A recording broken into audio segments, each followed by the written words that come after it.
क्या आपके बछड़े के सींग निकलने लगे हैं?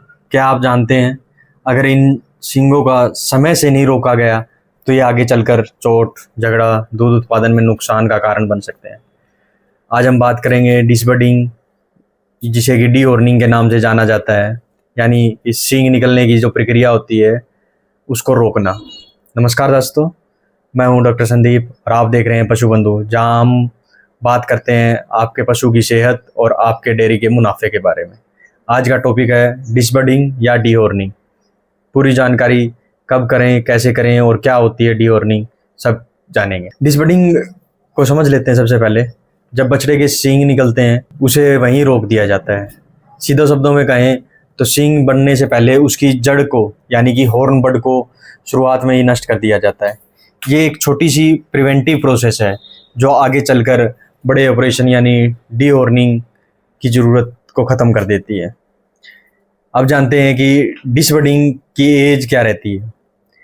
जनरली डिसबडिंग की जो एज है वो पहले 15 दिनों तक ही मानी जाती है, लेकिन आप उसके बाद भी करवा सकते हैं। लेकिन अगर आप 15 दिनों तक करवाएंगे तो उसका जख्म जल्दी और आराम से भरेगा। अगर आप उसके बाद करवाते हैं तो उसके बाद जख्म भरने में भी टाइम लगेगा और वो प्रोसेस पेनफुल भी रहती है और रिस्की, क्योंकि उस समय तक हड्डियां बननी शुरू हो जाती हैं और हड्डियां स्ट्रोंग हो जाती हैं। इसलिए याद रखिए, सींग रोकना आसान है, निकालना बहुत मुश्किल है। प्रोसीजर की बात करें तो जनरली हॉट आयरन मेथड से ये यूज़ हो जाती है। जिस भी बछड़े या बछड़ी की डिसबडिंग करनी है उसको अच्छे से रिस्ट्रेन करेंगे, लोकल एनेस्थीसिया लगाएंगे और हॉट आयरन लेंगे। उसको रेड हॉट होने तक, आयरन रोड जो होगी उसको रेड हॉट होने तक गर्म करेंगे और उससे उसकी जो बड्स हैं उनको ख़त्म कर देंगे। चलो आइए दोस्तों, अब डिसबडिंग के फ़ायदे जान लेते हैं। सबसे पहला है सुरक्षा। पशु एक दूसरे को चोट नहीं पहुंचाते। फिर दूध उत्पादन में सुधार, जानवर स्ट्रेस फ्री रहता है जिससे मिल्क यील्ड बढ़ती है। और सबसे मेजर जो फैक्टर आता है डिसबडिंग में जो हेल्प करता है पशुपालन में, कि पशु की हैंडलिंग आसान हो जाती है। मिल्किंग, वैक्सीनेशन, ट्रीटमेंट सब आराम से हो जाते हैं। कम नुकसान, झगड़ों में चोट या इन्फेक्शन का खतरा नहीं रहता। फार्म पर डिसिप्लिन भी बना रहता है, भीड़ आसानी से कंट्रोल हो जाती है।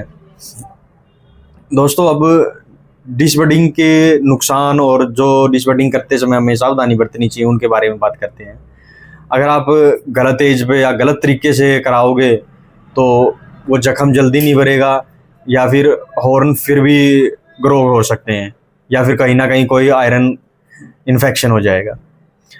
दूसरा, जो हम हॉट आयरन मेथड से यूज़ करते हैं उसमें याद ध्यान रखना चाहिए कि आयरन रोड कहीं ब्रेन को डैमेज ना कर दे। बिना एनेस्थीसिया करने पर पेन और स्ट्रेस बहुत बढ़ जाता है। केमिकल में मेथड होता है, उससे बर्न इंजरी का खतरा रहता है। पोस्ट ऑप केयर न करने से वूंड में कीड़े या पस बन जाते हैं। इसलिए डिसबडिंग हमेशा किसी ट्रेंड पर्सन या वेट की निगरानी में ही करवाएं। अब जब आपकी डिसबडिंग होगी है तो उसके बाद आप 3 से 5 दिन तक कोई भी एंटीसेप्टिक ऑइंटमेंट लगवा सकते हैं, जैसे कि लोरेक्सिन है।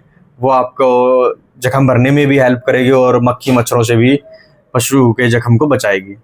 और ध्यान रखें, काफ को स्ट्रेस फ्री रखें और अच्छा खाना दें। अगर आपको कहीं पे कोई स्वेलिंग या पस दिखे तो तुरंत अपने डॉक्टर को दिखाएं। दोस्तों, डिसबडिंग एक छोटा सा स्टेप है, लेकिन आगे चलकर आपके फार्म पे डिसिप्लिन, सेफ्टी और प्रोडक्शन तीनों बढ़ाने में मदद करता है।